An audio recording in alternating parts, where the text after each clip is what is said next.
bénéficiaires. Ils sont tellement innombrables que l'on ne peut pas les énumérer.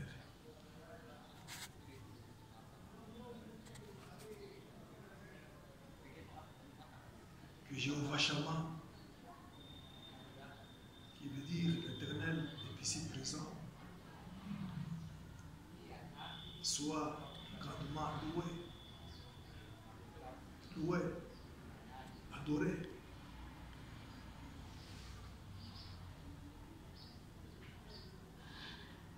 Pour tous les bienfaits dont Jéhovah Shammah, c'est-à-dire Aklou Bachir, est bénéficiaire.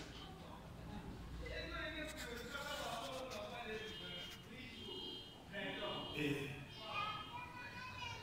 qu'il se souvienne aussi de tout cela qui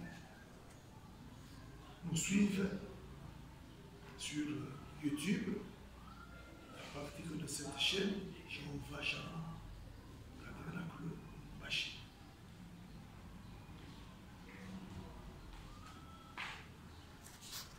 Il bénisse tous ceux-là qui travaillent pour lui dans cette petite église, qui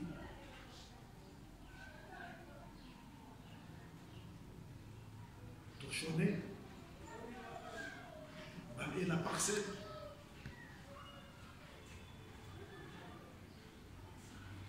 tous ceux-là qui prient pour nous, tous ceux-là qui nous soutiennent d'une manière ou d'une autre. Puisse Jéhovah Shammah se souvenir d'eux aussi. C'est pour nous, encore une fois, un grand privilège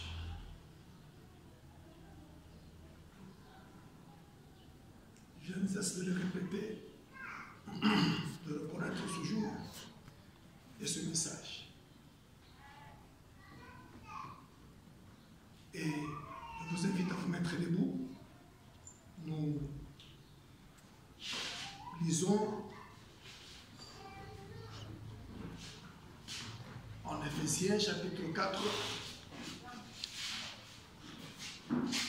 et le verset 17. Je lis au nom merveilleux, au nom tout-puissant du Sauveur et Seigneur Jésus-Christ. Prière me donnait quelques minutes. Je crois que j'allais faire même 55 minutes pour introduire quelque chose comme mon premier message pour ce nouvel an ou cette nouvelle année 2025.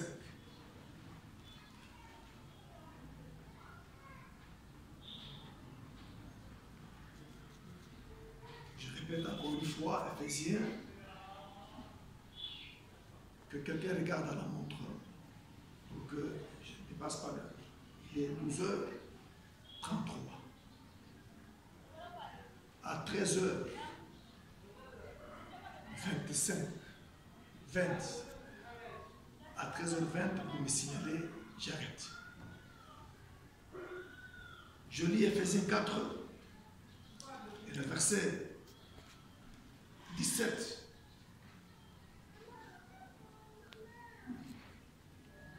Voici donc ce que je dis et ce que je déclare dans le Seigneur, c'est que vous ne devez plus marcher comme les païens qui marchent selon la vanité de leurs pensées.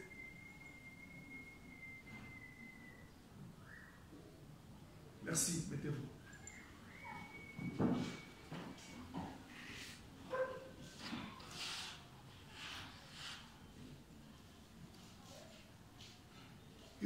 Un petit rappel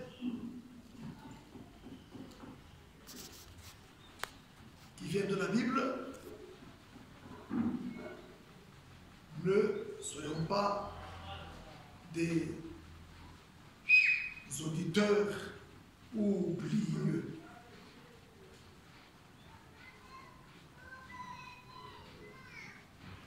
Ne soyons pas des auditeurs oublieux.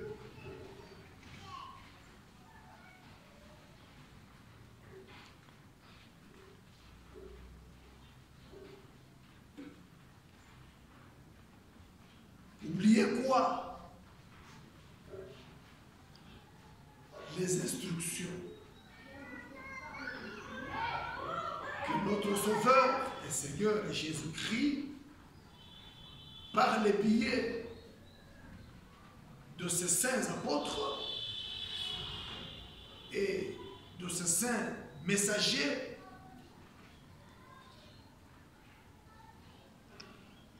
et pour cet âge de la Odyssée, je ne peux pas avoir honte de le déclarer et de continuer à le déclarer. N'oublions pas ce que l'Éternel Dieu nous a déjà donné comme instruction, comme avertissement.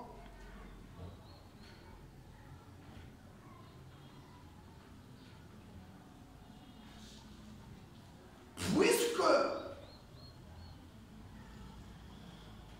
nous venons en ces lieux pour un objectif.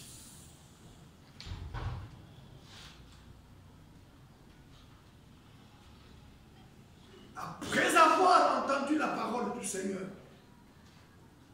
Jésus-Christ,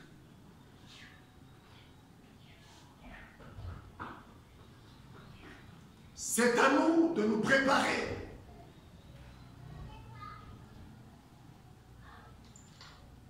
c'est à moi et à toi de nous préparer pour aller dans l'enlèvement.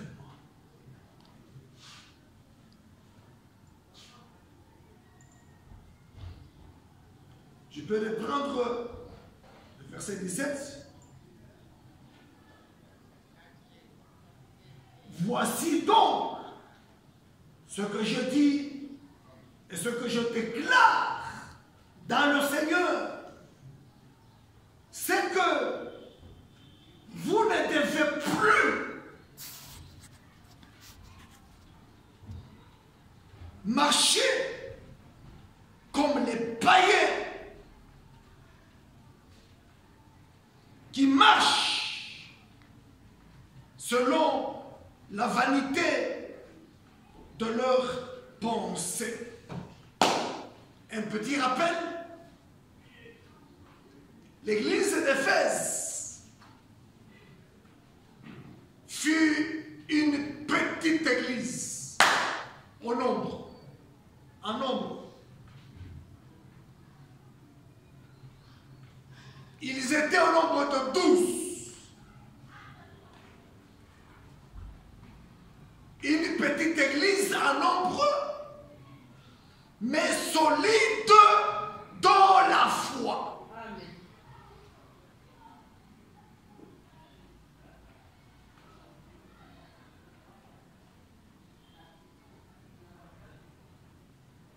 Le Saint-Esprit aimerait que nous puissions le retenir. L'église d'Éphèse, je peux relire le premier verset du premier chapitre et on descend. Paul, apôtre de Jésus-Christ, par la volonté de Dieu, au sein. Cette épître est adressée au sein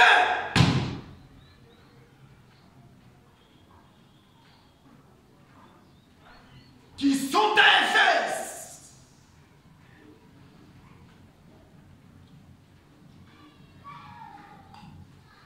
L'on ne devient pas saint après la mort. Amen.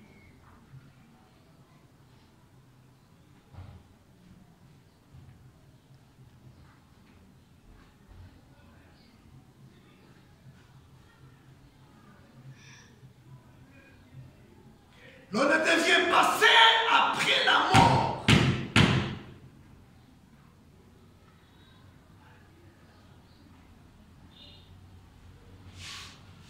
C'est pendant qu'on est encore en vie.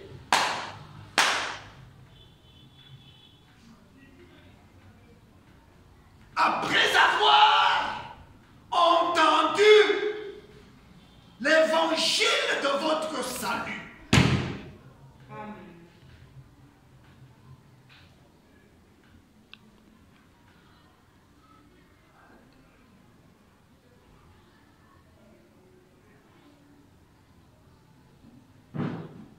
Si quelqu'un reçoit cet évangile,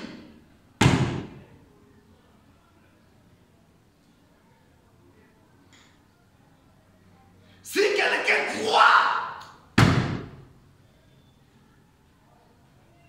qu'il n'y a pas de salut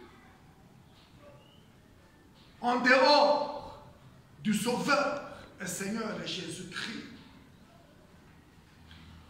il se mettra au travail pour se conformer à cet évangile de la vérité.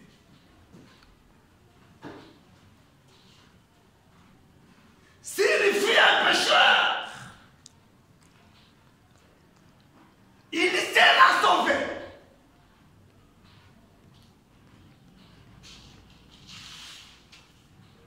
S'il était malade, il serait guéri. Amen.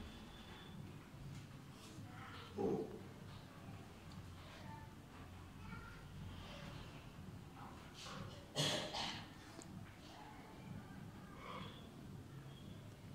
Vous connaîtrez la vérité et la vérité vous rendra libre. La vérité affranchie.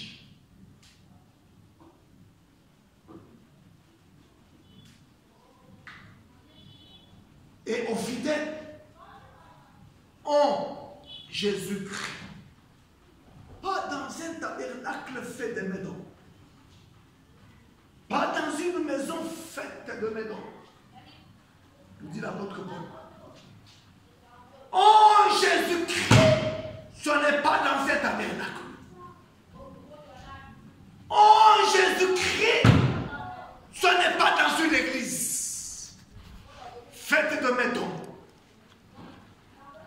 En Jésus-Christ.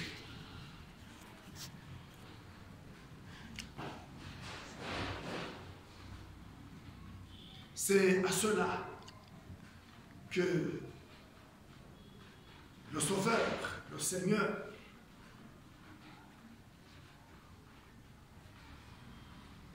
le ressuscite d'entre les morts par le biais de l'apôtre Paul, parle. On peut rentrer en Éphésiens 4 et le verset 17.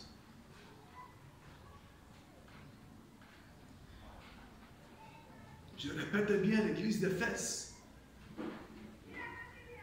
fut une petite église en nombre, mais solide dans la foi. C'est de la foi dont il est question.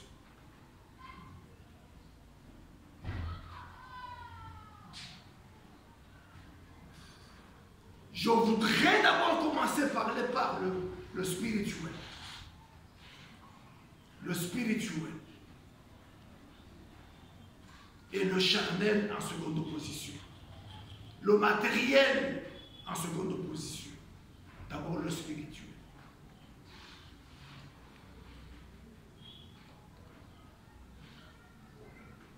Je vous invite encore à relire avec moi Hébreux, chapitre 6. Hébreux, chapitre 6. Je commence au verset 1er. Hébreux, chapitre 6.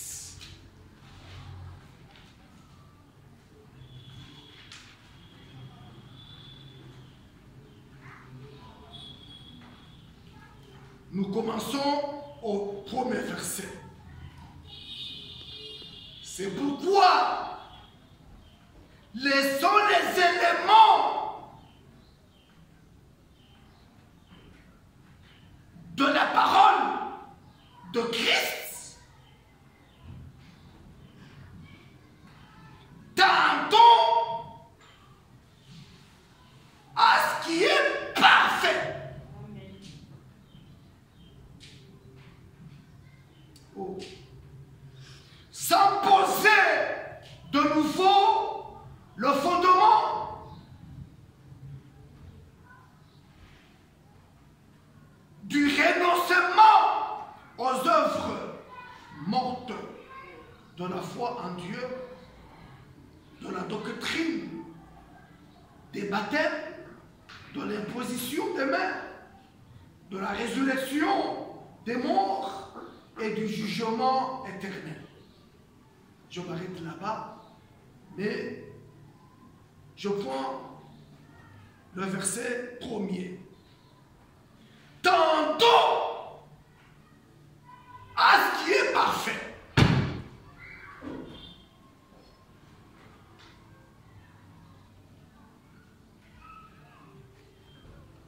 J'intitule cette exhortation « Visons la perfection ».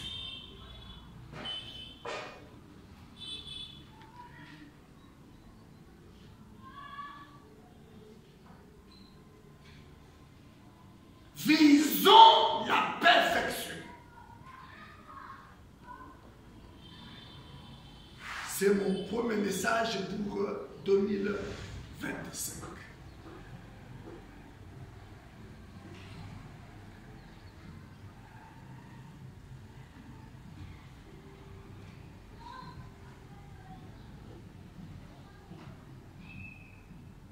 Visons la perfection.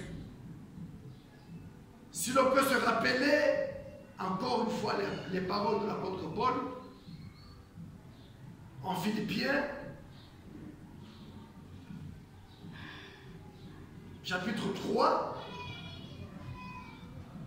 à partir du verset 14, sauf erreur de ma part, ce n'est pas que j'ai déjà remporté le prix,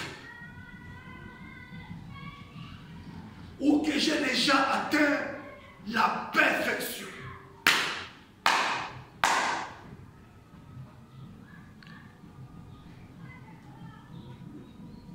Lui qui fut Saul de Tarse, lui qui prétendait être un véritable chrétien,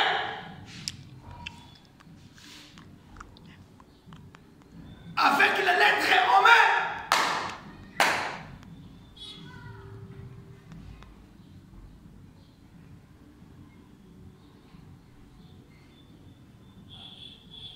en route vers Damas, entre 11h et 12h, un disciple de Gamaliel, il se croyait être un véritable chrétien.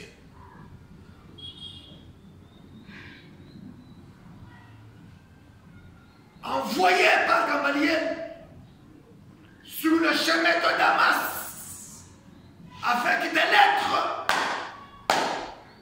pour aller persécuter ceux que lui croyait qu'il n'était pas chrétien.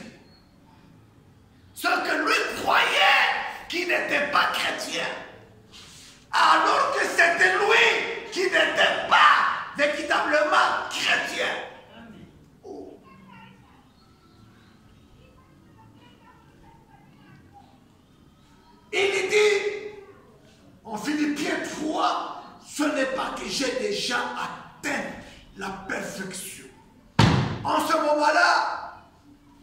Il avait déjà rencontré la colonne de feu sur le chemin de Damas.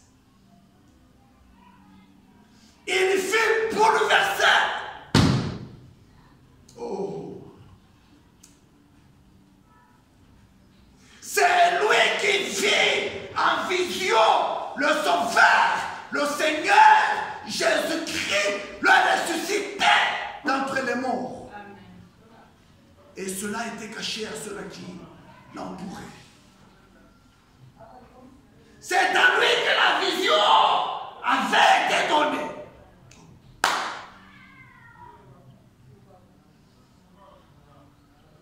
Et vous connaissez l'histoire.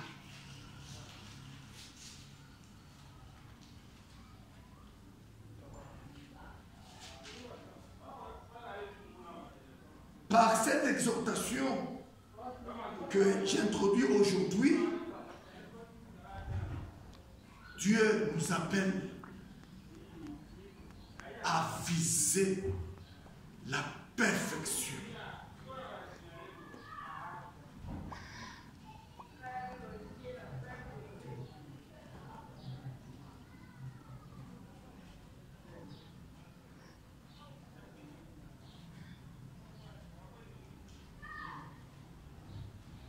Dieu ne peut pas se perfectionner. Dieu ne peut pas, l'éternel Dieu ne peut pas se perfectionner.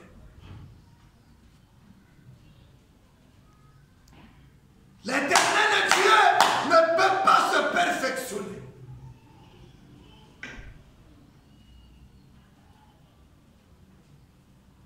Mais c'est nous qui sommes appelés à nous perfectionner.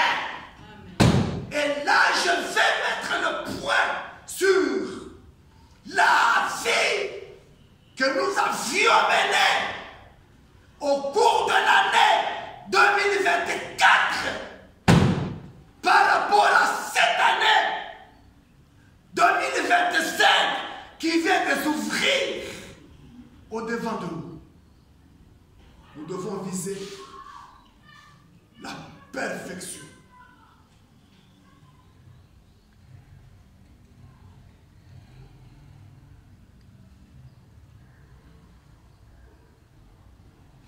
L'apôtre Paul a demandé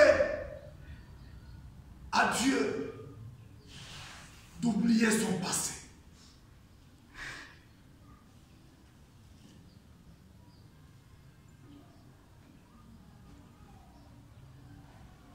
Je relis cette écriture.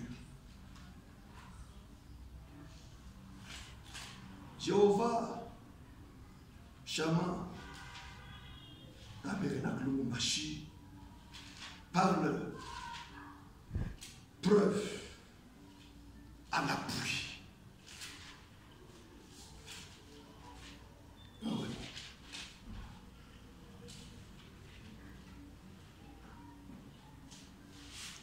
Merci à Dieu pour ceux-là qui m'encouragent d'une manière ou d'une autre sur YouTube. Par sa grâce, donc la grâce de Dieu, jusque ce matin, j'atteins un auditoire visible de 1900 personnes. Je dis bien, et auditoire visible et invisible, par la grâce de Jéhovah Shama, j'atteins 1900 personnes qui me suivent sur YouTube. Il y en a qui déclarent qu'ils aiment beaucoup cette chaîne. Il y en a qui sont abonnés à cette chaîne. Il y en a qui la soutiennent d'une manière ou d'une autre. Que Dieu vous bénisse. Philippiens, chapitre 3, à partir du verset 12. ce n'est pas que j'ai déjà remporté le prix ou que j'ai déjà atteint la perfection. Il avait déjà rencontré le Sauveur, le Seigneur de Jésus-Christ, après sa résurrection sur le chemin de Damas. Il était puissamment utilisé par le Saint-Esprit. Mais il déclare qu'il n'avait pas encore remporté le prix. Il combattait le bon combat de la foi. Amen.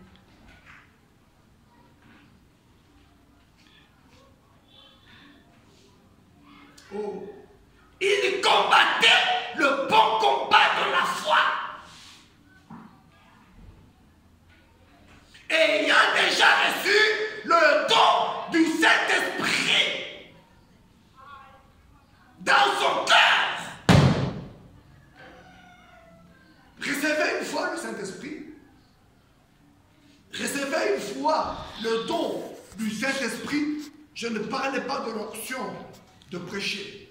Je ne parlais pas de l'onction de prophétiser ou de parler en langue ou de chasser les démons ou de faire transporter les montagnes. Je parle du don du Saint-Esprit. Recevez une fois le don du Saint-Esprit et tu sauras le combat qui va suivre maintenant après. Recevez-le une fois, le vrai don du Saint-Esprit. Et ce qui suivra, c'est le combat. Il y a des types dans l'Ancien Testament. Ce n'est pas que j'ai déjà remporté le prix ou que j'ai déjà atteint la perfection. Mais je cours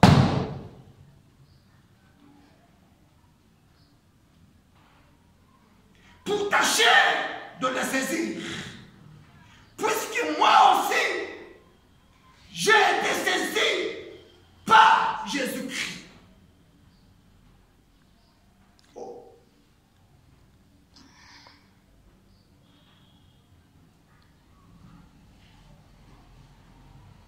Frère, je ne pense pas l'avoir saisi, mais je fais une chose, oublions ce qui est en arrière. Oublions ce qui est en arrière.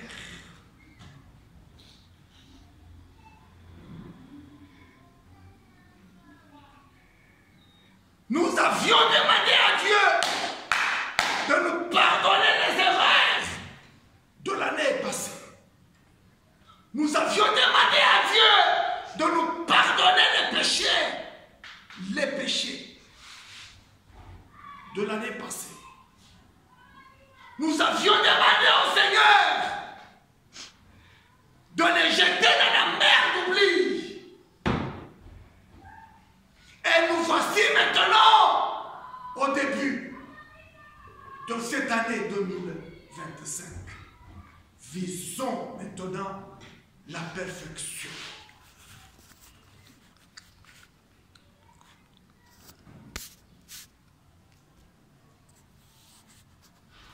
Pourquoi viser la perfection? Oh.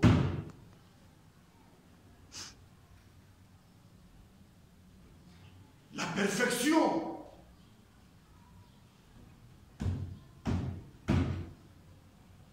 vis-à-vis de nos responsabilités. La perfection vis-à-vis de nos responsabilités.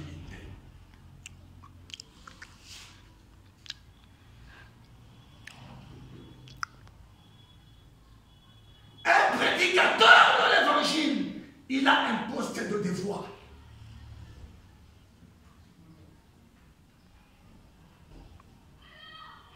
Un berger que le Saint-Esprit a établi sur son troupeau. Le troupeau de qui? Le troupeau du Saint-Esprit. Il a un poste de devoir. Visons la perfection.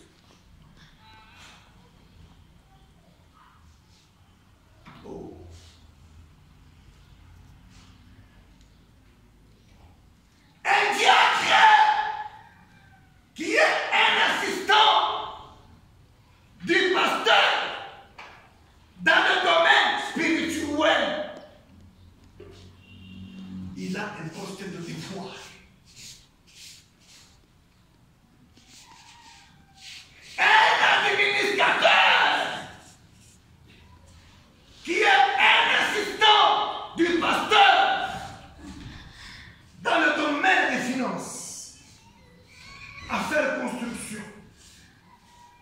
Visons la perfection.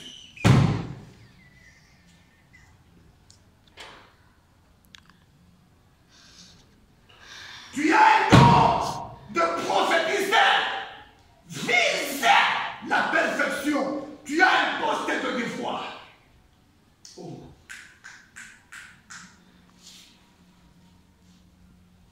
Tu as un don de parler en langue selon 1 Corinthiens 13. Vise la perfection. Parce que tu as un poste de devoir.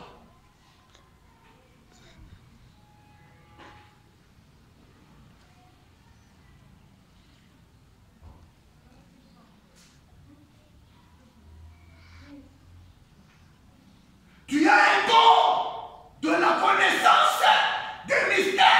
Tu y as un poste de devoir. Visons la perfection.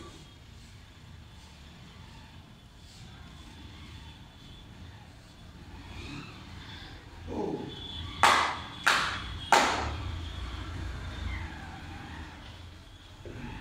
Tu as un don de chasser les démons. Tu as un poste de devoir. Une responsabilité. Visons la perfection.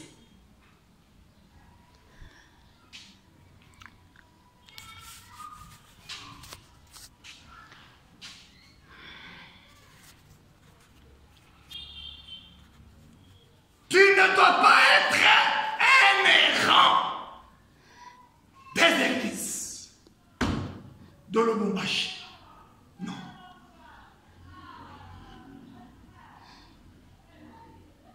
Tu dois te choisir un poste, une église d'attache, où tu es reconnu comme étant un membre.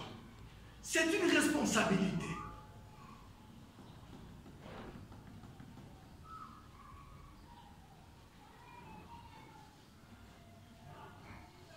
Et la liste, elle est longue.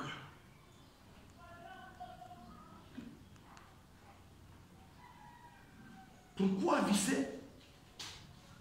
Pourquoi viser la perfection? Pourquoi viser la perfection? Là, je vous fais lire Apocalypse, chapitre 3.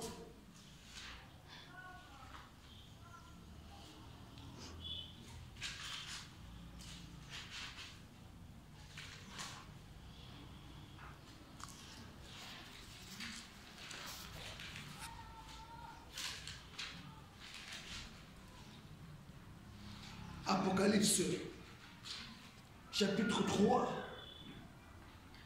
Oh. Tu es marié. Prends ta responsabilité. Oh. Tu es marié. Frère. Tu es marié. Prends ta responsabilité de mari. Sois premièrement ce que tu veux que ta femme soit.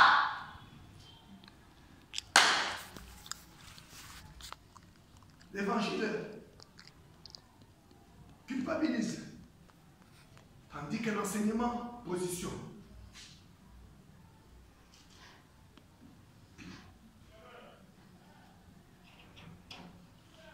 Tu es marié. Mais ce que tu veux que ta femme soit, sois-le. Sois premièrement ce que tu veux que ta femme soit. Et elle te sera soumise. C'est une responsabilité.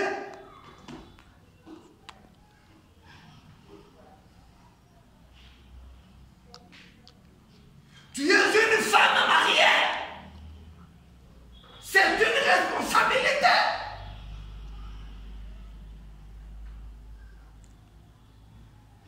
Femmes, soyez soumises à votre mari comme au Seigneur. C'est perfection. Enfants, obéissez à vos parents. C'est une responsabilité. Jeunes, soumettez-vous aux anciens. C'est une responsabilité. Visons la perfection par rapport à ce que l'on a mené comme vie en 2024. Et que le Saint-Esprit ouvre les oreilles à ceux qui l'entendent. Apocalypse 3, je commence au verset 1er. Écrit à l'ange. L'ange est au minuscule. Cet ange, c'est un messager. Écrit à l'ange. Regardez bien l'ange. Le A est au minuscule.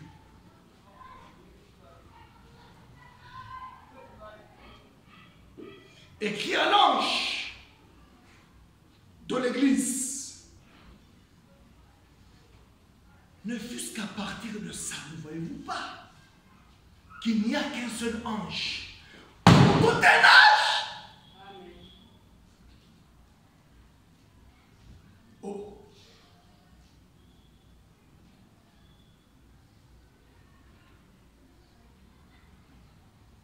Écrit à l'ange de l'église. L'église est au majuscule.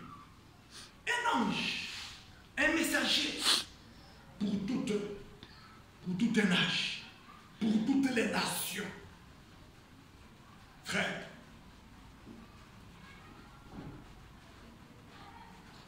écrit à l'ange de l'église de Sardes. Voici ce que dit celui qui a les 7 esprits, esprit au majuscule de Dieu. Voici ce que dit celui qui a les 7 esprits de Dieu et les 7 étoiles. Qui est-il? Les 7 étoiles.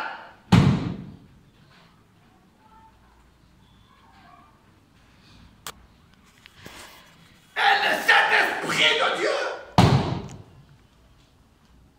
sont des messagers qui sont dans la main du Sauveur et Seigneur Jésus-Christ, le ressuscité d'entre les morts. Ils sont dans sa main droite.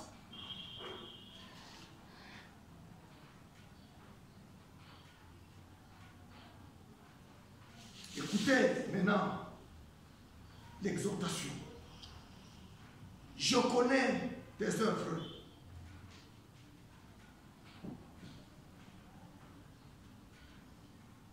Je sais que tu passes pour être vivant.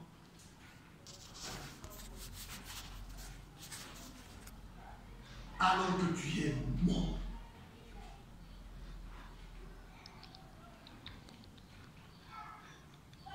Sois vigilant. Sois vigilant.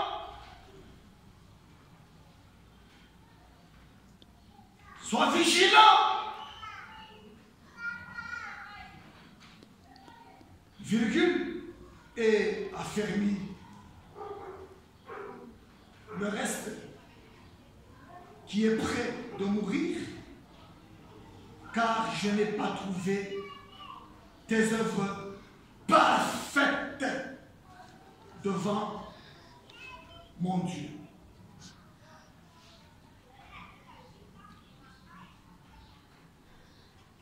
Pourquoi viser la perfection?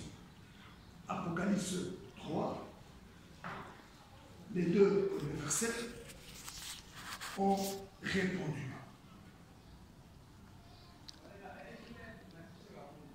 Il appartient à tout un chacun de s'examiner. De s'examiner. de s'examiner individuellement. Pas par rapport à quelqu'un d'autre, mais par rapport à ta responsabilité.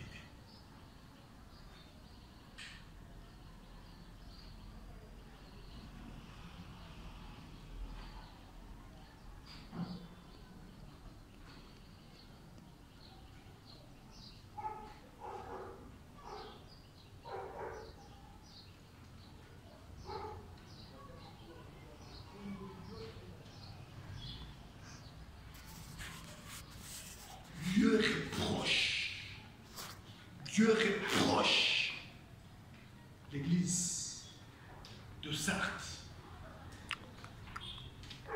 Dieu reproche l'église de Sardes. Comme j'ai commencé à